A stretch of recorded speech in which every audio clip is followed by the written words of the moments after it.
Livro Mais Esperto que o Diabo, de Napoleon Hill. Capítulo 12. Título: Ambiente, Tempo, Harmonia e Precaução. Pergunta: agora possuo um maior entendimento das potencialidades da adversidade e do fracasso. Você pode ir em frente agora com a sua descrição do próximo dos 7 princípios.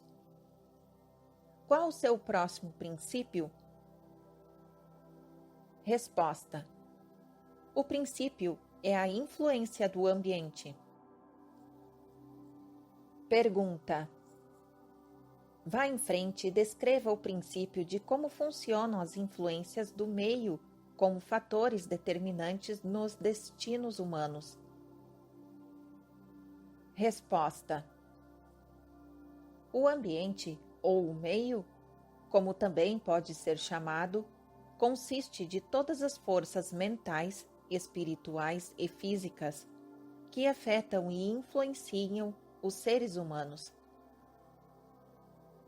Pergunta: que conexão existe, se é que existe, entre as influências do meio e o ritmo hipnótico? Resposta: o ritmo hipnótico solidifica e faz com que se tornem permanentes os hábitos de pensamento dos seres humanos. Hábitos de pensamento são estimulados por influências do meio. Em outras palavras, os recursos que alimentam o pensamento vêm do ambiente que está à sua volta e à volta da pessoa. Hábitos de pensamento são feitos permanentes pela lei do ritmo hipnótico. Pergunta: qual é a parte mais importante do meio em que uma pessoa vive? A parte que determina, mais do que todas as outras, se o indivíduo faz uso positivo ou negativo da sua mente? Resposta: a parte mais importante do meio de uma pessoa é aquela criada pela associação dessa pessoa com outros. Todas as pessoas absorvem e acabam assumindo para si, seja consciente ou inconscientemente, os hábitos de pensamento daqueles com os quais eles se associam intimamente.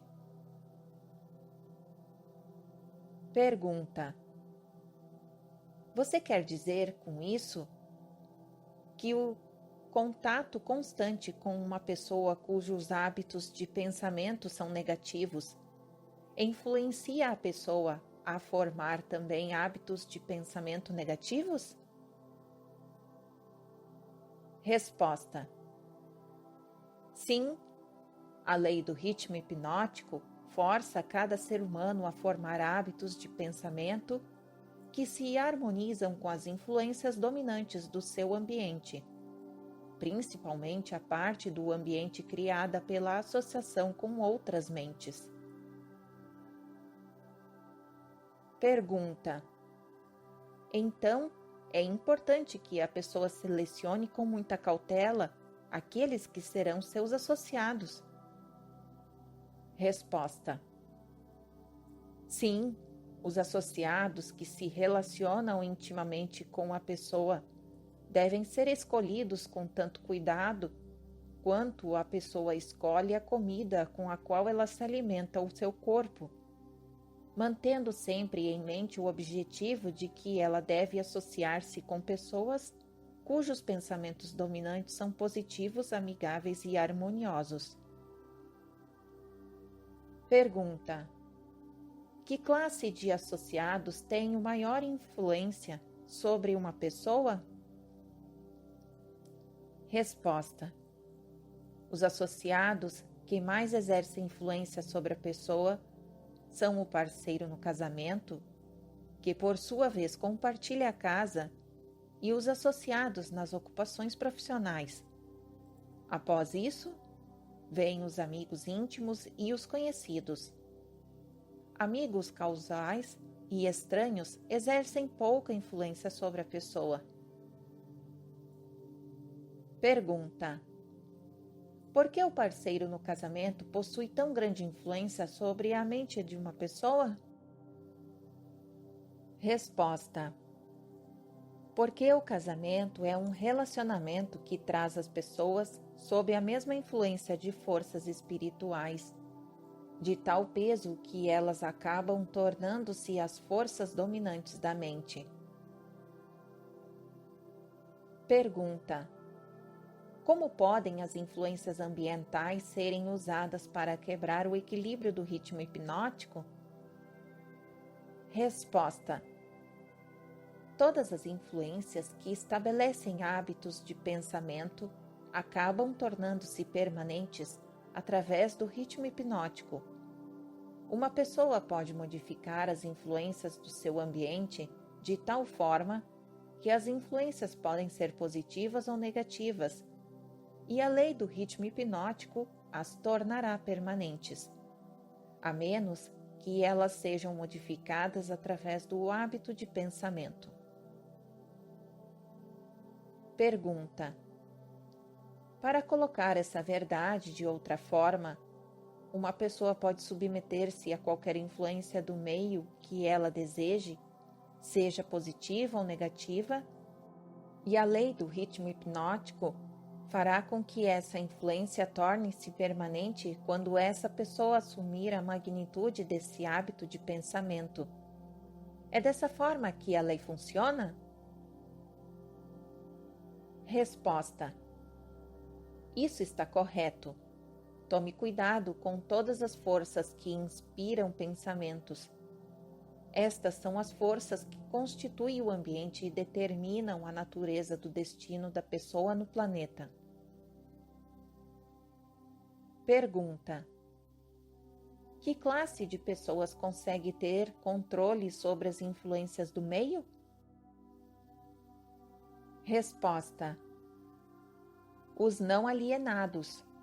Todos aqueles que são vítimas do hábito da alienação perdem a sua força para escolher o seu próprio ambiente. Eles tornam-se vítimas de cada influência negativa do seu meio. Pergunta: existe alguma saída para o alienado? Existe algum método pelo qual ele possa submeter-se às influências de um ambiente positivo? Resposta: sim, há uma saída para os alienados. Eles podem parar de alienar-se, assumir o controle de suas próprias mentes e escolher um ambiente que inspire pensamentos positivos. Isso eles conseguem obter através da definição do propósito. Pergunta: isso é tudo o que há para eliminar o hábito da alienação? Esse hábito é apenas um estado da mente? Resposta: alienar-se nada mais é do que um estado negativo da mente, um estado de mente conhecido pela ausência, tal, de propósito. Pergunta: qual o procedimento mais efetivo que uma pessoa pode seguir para estabelecer um ambiente que seja útil para desenvolver e manter hábitos de pensamentos positivos? Resposta: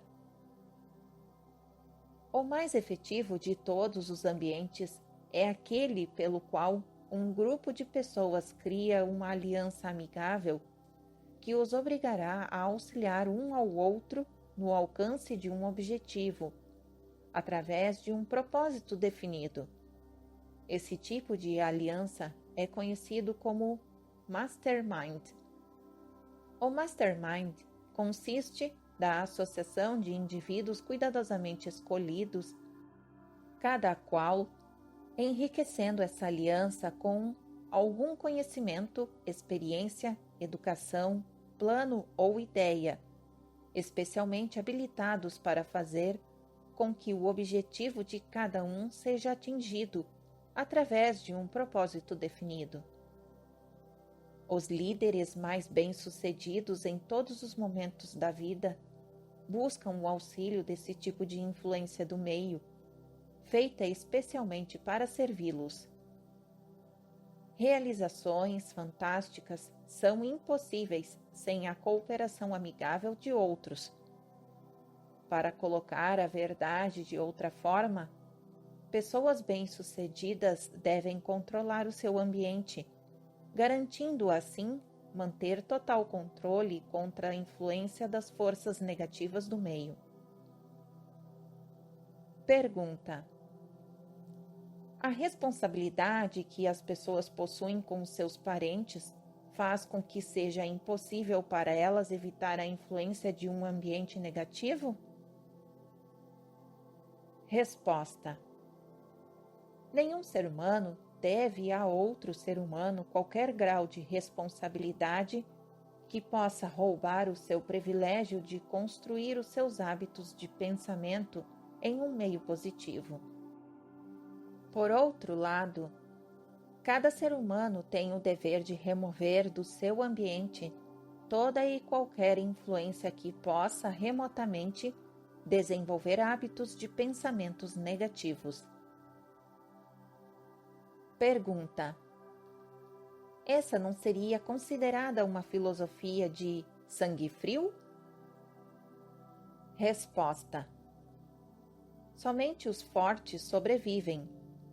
Ninguém consegue ser forte sem remover toda e qualquer influência negativa de si mesmo, que possa de alguma maneira desenvolver hábitos de pensamentos negativos. Hábitos de pensamentos negativos resultam na perda do privilégio da autodeterminação, independente do que ou quem possa causar esses hábitos. Hábitos de pensamentos positivos podem ser controlados pelo indivíduo e devem ser feitos para servi-lo, na busca por seus propósitos e metas. Hábitos de pensamento negativo controlam o indivíduo e o privam do privilégio da autodeterminação.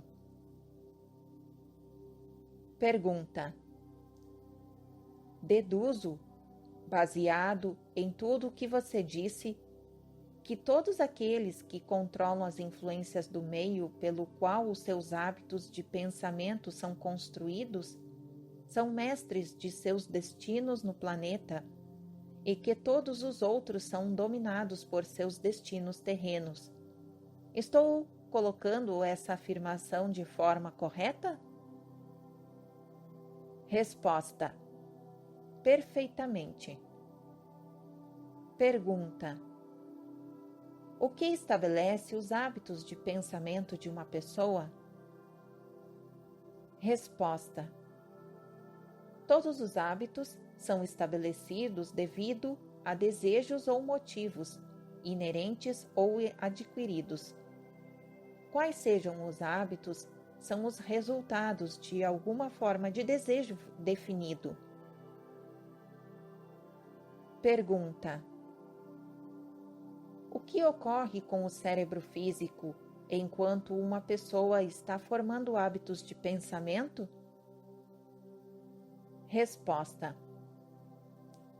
os desejos são impulsos de energia organizados, chamados de pensamentos. Desejos que são mesclados com sentimentos e emoções magnetizam as células cerebrais nas quais eles estão armazenados e preparam essas células para que sejam assumidas e direcionadas pela lei do ritmo hipnótico.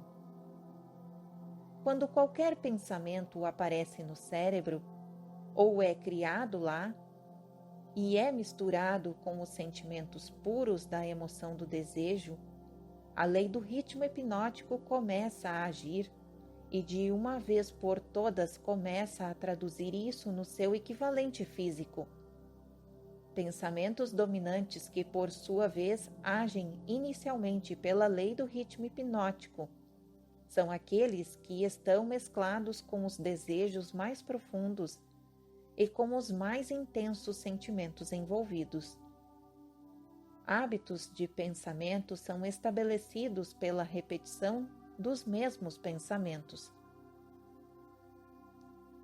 Pergunta: quais são os motivos ou desejos que mais impelem e inspiram a ação do pensamento? Resposta: os 10 motivos mais comuns que mais inspiram pensamentos voltados para ações são estes: o desejo por sexo e amor, o desejo por alimento, o desejo por autoexpressão espiritual, mental e física, o desejo pela perpetuação da vida após a morte, o desejo por poder sobre o outro, o desejo por riquezas materiais, o desejo por conhecimento, o desejo de imitar os outros, o desejo de se sobressair sobre outros, os 7 medos básicos. Esses são os motivos principais que inspiram a maior parte de todas as ações humanas. Pergunta: e os desejos negativos, tais como a ganância, a inveja, a avareza, o ciúme e o rancor? Esses sentimentos negativos não são expressados mais frequentemente do que qualquer um dos sentimentos positivos? Resposta: todos os desejos negativos não são nada exceto frustrações de desejos positivos. Eles são inspirados por alguma forma de derrota, fracasso ou negligência por parte dos seres humanos em se adaptarem às leis da natureza de forma positiva. Pergunta: esse é um novo ponto de vista nessa questão dos pensamentos negativos. Se estou entendendo o que você disse, todos os pensamentos negativos são inspirados pela negligência ou fracasso de uma pessoa em se adaptar harmoniosamente às leis da natureza. Isso está correto? Resposta: isso está corretíssimo. A natureza não tolerará quaisquer inatividades ou vácuos de qualquer tipo. Todo o espaço deve ser, e na verdade é, preenchido com alguma coisa. Tudo nessa existência, tanto de natureza física como espiritual, deve ser e estar em constante movimento. O cérebro humano não é exceção a essa regra. Ele foi criado para receber, organizar, especializar-se e expressar o poder do pensamento. Quando um indivíduo não usa o cérebro para a expressão dos pensamentos criativos e positivos, a natureza preenche o vácuo, forçando-o a agir em cima de pensamentos negativos. Não pode haver indolência ou inatividade do cérebro. Entenda esse princípio, e você terá um novo e importante entendimento sobre as influências que o ambiente exerce nas vidas dos seres humanos. Você entenderá melhor também como a lei do ritmo hipnótico opera, sendo ela a lei que mantém tudo e todos em constante movimento, através de alguma forma de expressão, tanto de princípios negativos como positivos. A natureza não está interessada nesse tipo de moral. Ela não está interessada no certo ou no errado. Ela não está interessada na justiça ou na injustiça. O seu interesse é unicamente de forçar tudo a expressar a ação de acordo com a sua natureza. Pergunta: essa é uma interpretação muito reveladora da forma como a natureza se comporta. A quem devo solicitar corroboração das suas afirmações? Resposta: aos homens de ciências, aos filósofos e a todos os pensadores deste mundo. Por último, as manifestações físicas da própria natureza. A natureza não possui nada parecido com matéria morta. Cada átomo da matéria está em constante movimento. Toda a energia movimenta-se contínua e constantemente. Não existem espaços vazios em lugar algum. O tempo e o espaço são literalmente manifestações do movimento, com tal grandeza de velocidade que não pode ser medida pelos seres humanos. Pergunta: por tudo o que você está dizendo, uma pessoa é forçada a concluir que as fontes de conhecimento são chocantemente limitadas. Resposta: as fontes desenvolvidas do conhecimento são limitadas. Todo o cérebro de um adulto normal é um portal em potencial para todo o conhecimento que existe através dos universos. Todo o cérebro de um adulto normal possui dentro do seu mecanismo a possibilidade de se comunicar diretamente com a inteligência infinita, a fonte de onde provém todo o conhecimento que existiu, existe e existirá. Pergunta: a sua afirmação me leva a crer que todos os seres humanos podem tornar-se aquilo que chamam de Deus. É isso que você quer dizer? Resposta: através da lei da evolução, o cérebro humano está sendo aperfeiçoado para comunicar-se automaticamente com a inteligência infinita. A perfeição virá através do desenvolvimento organizado do cérebro, através de sua adaptação às leis da natureza. O tempo é o fator que trará a perfeição. Pergunta: o que causa ciclos de eventos recorrentes, tais como epidemias de doenças, crises econômicas, guerras e ondas de crimes?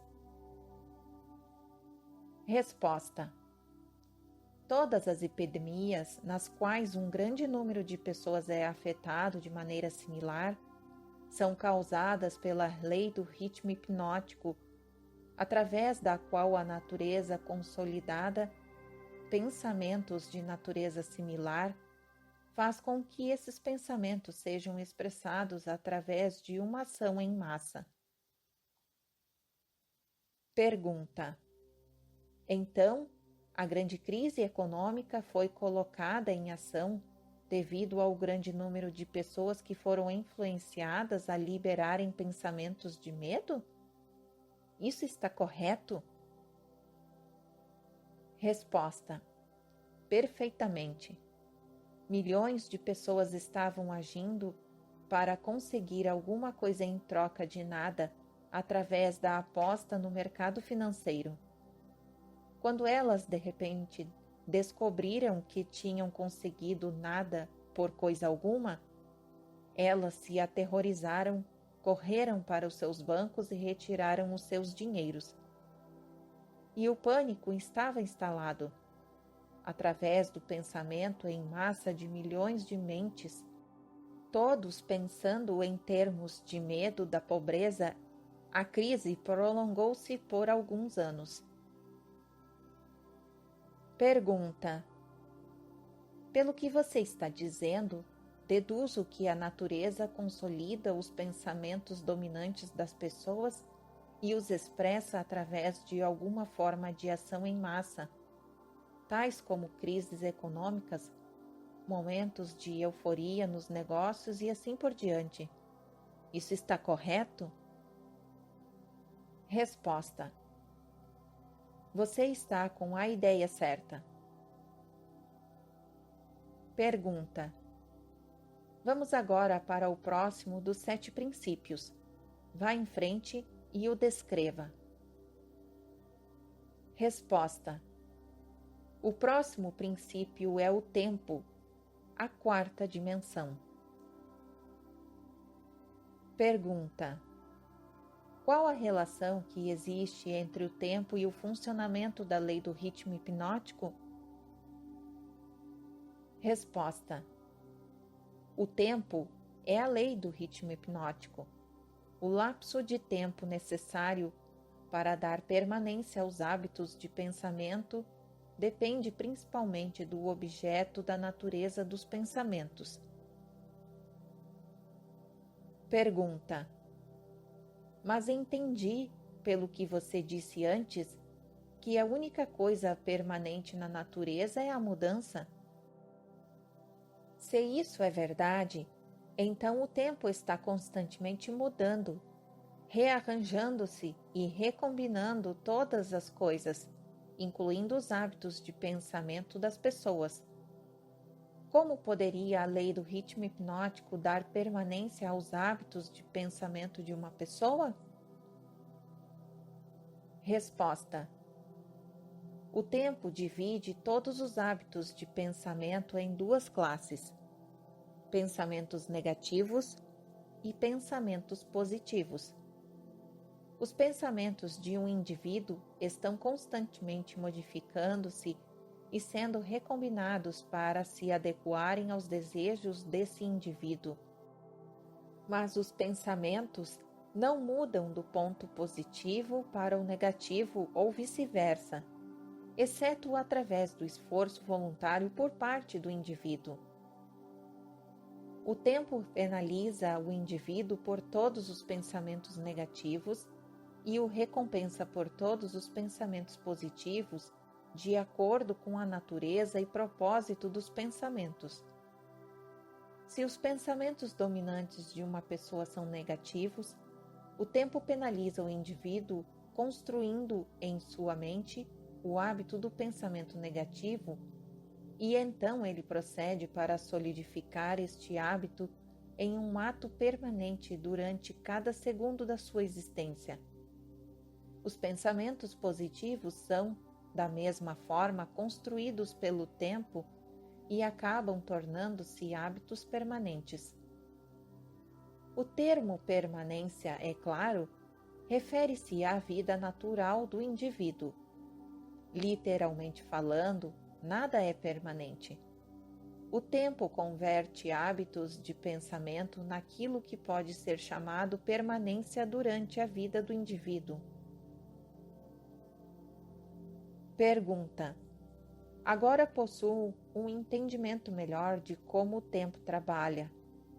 Quais outras características possui o tempo em conexão com o destino dos seres humanos na Terra?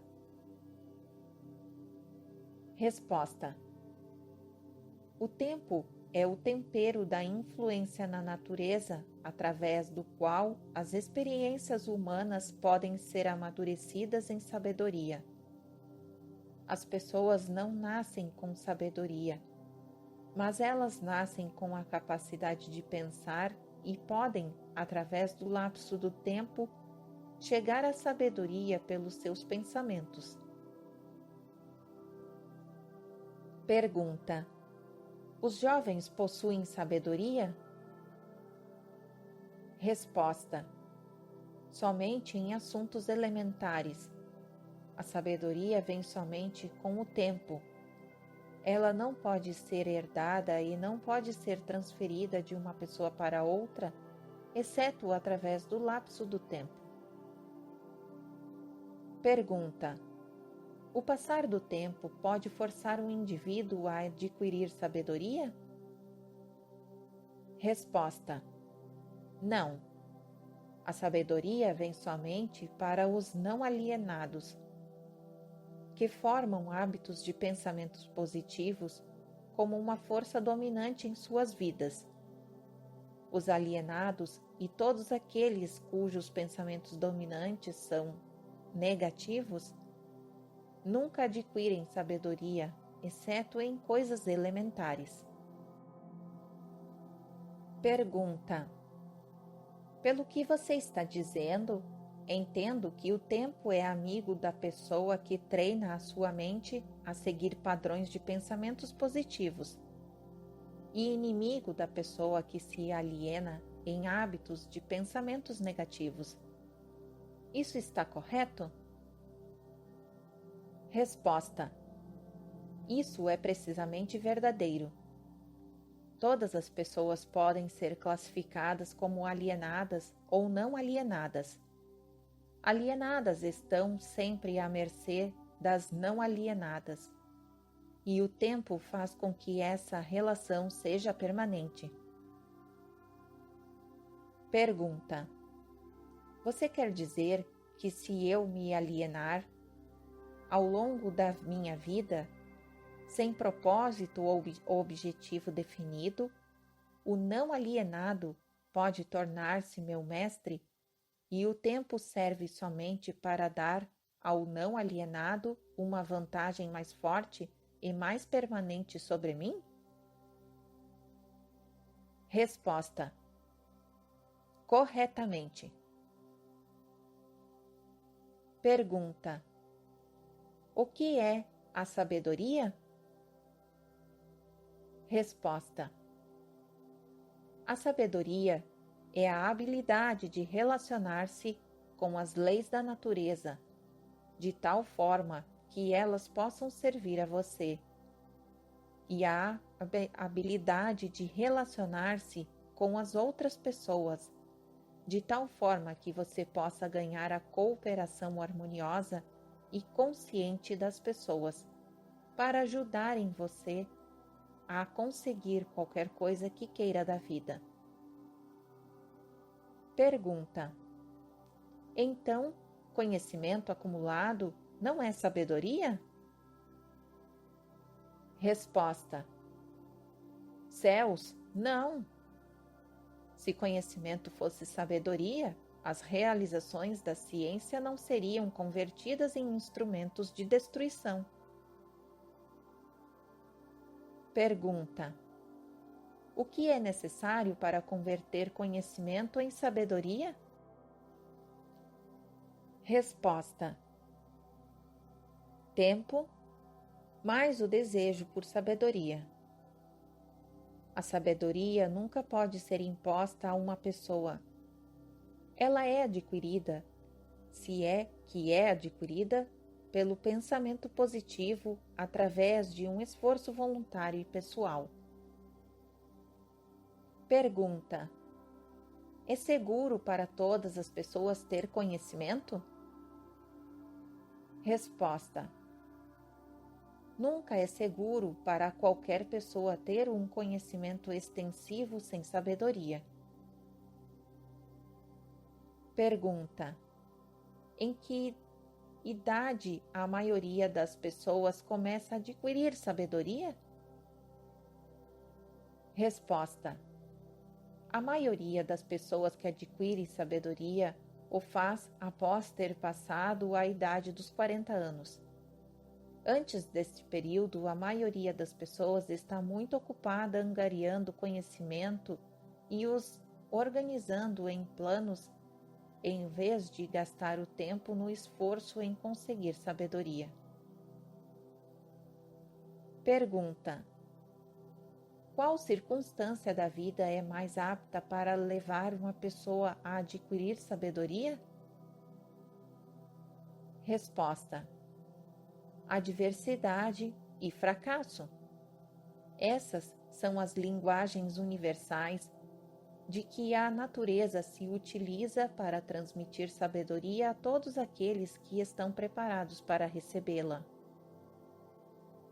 Pergunta: as adversidades e o fracasso sempre trazem sabedoria?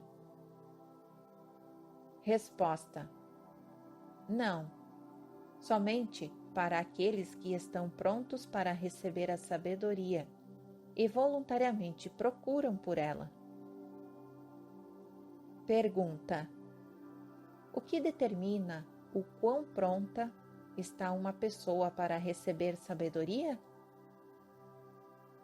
Resposta: o tempo e a natureza dos hábitos de pensamento. Pergunta: conhecimento adquirido recentemente equivale-se a conhecimento já testado e comprovado? Resposta: não. Conhecimento testado através do intervalo de tempo sempre é superior àquele que é recentemente adquirido. O tempo dá ao conhecimento a definição em termos de qualidade, quantidade e confiabilidade. Nunca se pode ter certeza de um conhecimento que não tenha sido testado. Pergunta: o que é um conhecimento confiável? Resposta: é o conhecimento que se harmoniza com a lei natural, o que significa que é baseado em pensamentos positivos. Pergunta: o tempo modifica e altera os valores do conhecimento? Resposta: sim, o tempo modifica e altera todos os valores. Aquilo que é conhecimento apurado hoje pode tornar-se nulo e inválido amanhã, devido ao rearranjo do tempo, dos fatos e valores. O tempo modifica todos os relacionamentos humanos, para melhor ou para pior, dependendo da forma pela qual as pessoas se relacionam umas com as outras. No domínio dos pensamentos, existe um momento em que é próprio para semear as sementes deste, e existe um momento próprio para fazer a colheita deles, da mesma forma como existe um momento correto para plantar e para colher no solo da terra. Sem a medição adequada do tempo entre a semeadura e a colheita, a natureza modifica ou retém as recompensas da semeadura. Pergunta: vá em frente agora e descreva os 2 últimos dos 7 princípios. Resposta: o próximo princípio é a harmonia. Observando-se toda a natureza, pode-se encontrar provas de que toda a lei natural acontece de maneira ordenada, através da lei da harmonia. Por meio do funcionamento dessa lei, a natureza força tudo que estiver dentro dos limites de um determinado ambiente a relacionar-se de forma harmoniosa. Entenda essa verdade e você terá uma nova e intrigante visão da força do ambiente. Você entenderá por que a associação com mentes negativas é fatal para todos aqueles que estão em busca da autodeterminação. Pergunta: você quer dizer que a natureza voluntariamente força os seres humanos a se harmonizarem com as influências do seu meio? Resposta: sim, isso é verdade. A lei do ritmo hipnótico impõe a força sobre cada ser humano as influências dominantes do ambiente em que ele vive. Pergunta: se a natureza força os seres humanos a sofrerem a influência do ambiente em que eles vivem, que meios disponíveis existem para eles escaparem de um ambiente de fracasso e pobreza, quando na verdade eles desejam fugir deste meio? Resposta: eles devem mudar imediatamente esse ambiente, ou permanecerão orientados e envoltos pela pobreza. A natureza não permite que ninguém escape das influências de seu ambiente. Contudo, a natureza, em sua abundante sabedoria, dá a cada ser humano o privilégio de estabelecer o seu próprio ambiente mental, espiritual e físico Entretanto, uma vez que ele tenha escolhido o seu ambiente, invariavelmente, ele acabará se tornando parte dele. Esse é o funcionamento inexorável da lei da harmonia. Pergunta: em uma associação com fins comerciais, por exemplo, quem estabelece a influência dominante que determina o ritmo do ambiente? Resposta: o indivíduo ou os indivíduos que pensam e agem com definição de propósito. Pergunta: é simples assim? Resposta: sim. A definição de propósito é o ponto de partida pelo qual um indivíduo deve estabelecer o seu próprio ambiente. Pergunta: acho que não consegui acompanhar bem o seu raciocínio. O mundo inteiro está dividido pela guerra, pelas crises econômicas e ainda outras formas de crises e rixas que podem representar qualquer coisa exceto harmonia. A natureza não parece estar forçando as pessoas a se harmonizarem uns com os outros. Como você explica essa inconsistência? Resposta: não há inconsistências.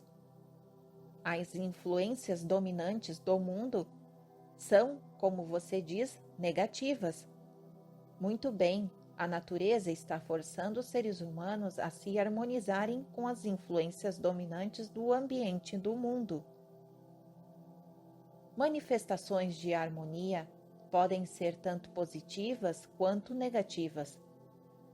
Por exemplo, um grupo de homens em uma prisão pode, e eles geralmente pensam e agem de maneira negativa. Mas a natureza faz com que as influências dominantes da televisão seja impressa em cada indivíduo que está presente nela. Um grupo de pessoas orientadas para a pobreza e que vivem em apartamentos pode lutar contra si mesmo e aparentemente resistir a todas as formas de harmonias. Mas a natureza faz com que cada um torne-se parte da influência dominante da casa em que eles vivem. Harmonia, de forma como o seu significado está sendo utilizado aqui, quer dizer que a natureza interrelaciona todas as coisas que são similares através de todos os universos. As influências negativas são forças a associarem-se umas com as outras, não importando onde elas possam estar. As influências positivas são tanto quanto as negativas, definitivamente forçadas a associarem-se uma com as outras. Pergunta: estou começando a entender por que líderes de negócios bem-sucedidos são tão cuidadosos nas escolhas de seus associados. Homens bem-sucedidos em quaisquer ramos geralmente estabelecem o seu próprio ambiente, cercando-se de pessoas que pensam e agem em termos de sucesso. Essa é a ideia? Resposta: essa é exatamente a ideia. Observe com atenção que a única coisa que os homens bem-sucedidos exigem é que a harmonia impere entre os seus associados.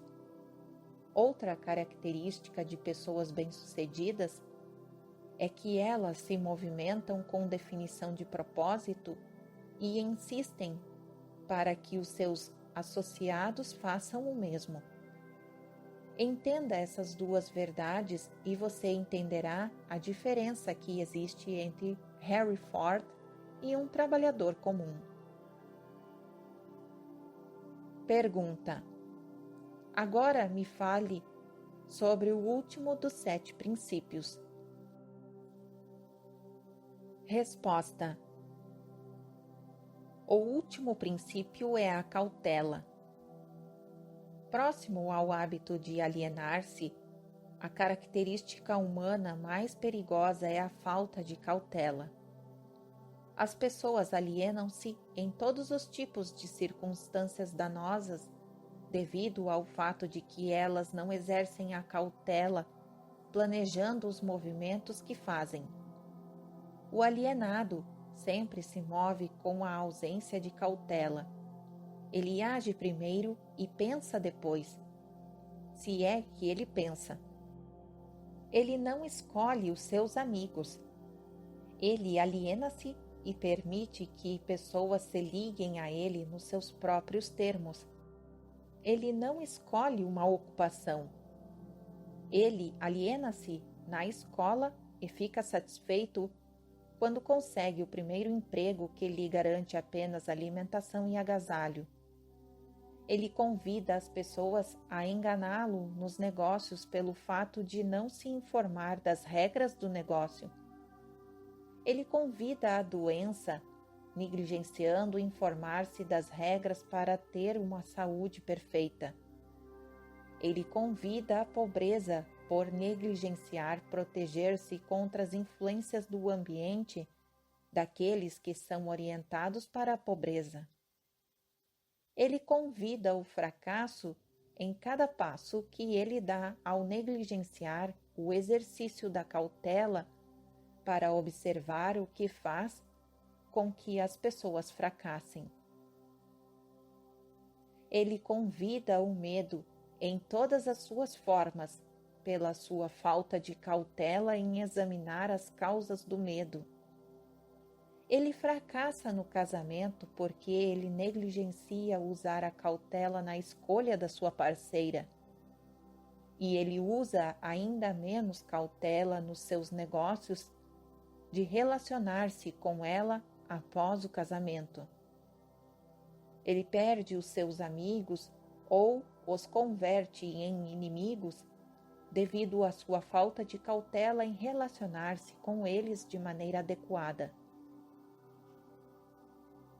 Pergunta: a cautela está faltando para todas as pessoas? Resposta: não, somente para aquelas pessoas que adquiriram o hábito da alienação. O não alienado sempre age com cautela. Ele cuidadosamente pensa em todos os passos dos seus planos antes de começá-los. Ele abre precedentes para as fragilidades humanas dos seus associados e planeja antecipadamente como resolvê-los. Se ele enviar um mensageiro em uma missão importante, ele manda alguma outra pessoa para ter certeza de que o mensageiro cumpriu a sua missão. Então ele verifica ambos para ter certeza de que os seus desejos foram cuidadosamente cumpridos. Ele cuida de todos os detalhes mesmo daqueles que parecem sem importância e utiliza a cautela como meio de garantir o seu sucesso. Pergunta: a cautela excessiva não é tão prejudicial quanto a falta de cautela? Resposta: o que você chama de cautela excessiva, na verdade, é uma expressão do medo. Medo e cautela são duas coisas totalmente diferentes. Pergunta: as pessoas não se enganam confundindo o medo por cautela excessiva? Resposta: sim, isso algumas vezes acontece, mas a maioria das pessoas criam para si mesmas muito mais desastres e situações danosas para suas vidas pela total falta do hábito da cautela do que pelo excesso dela. Pergunta: qual a forma mais vantajosa de se utilizar a cautela? Resposta: na seleção dos associados e nos métodos de relacionar-se com estes, A razão para isso é óbvia. Os associados constituem a parte mais importante do ambiente de uma pessoa e as influências do ambiente determinam se a pessoa forma o hábito de alienar-se ou se ela se torna um não alienado.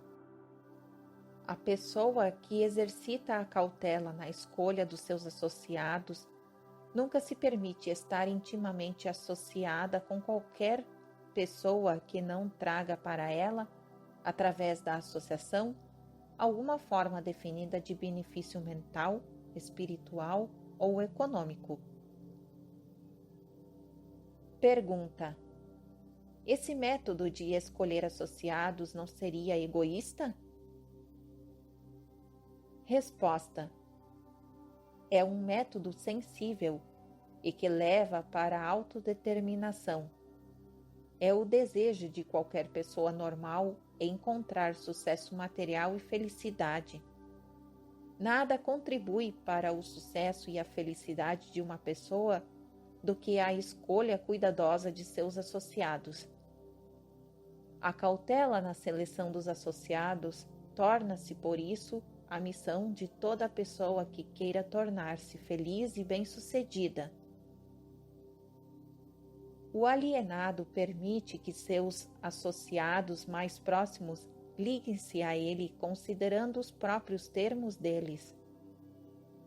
O não alienado cuidadosamente escolhe os seus associados e não permite que ninguém se torne intimamente associado a ele sem que contribua com alguma forma de influência útil ou benéfica.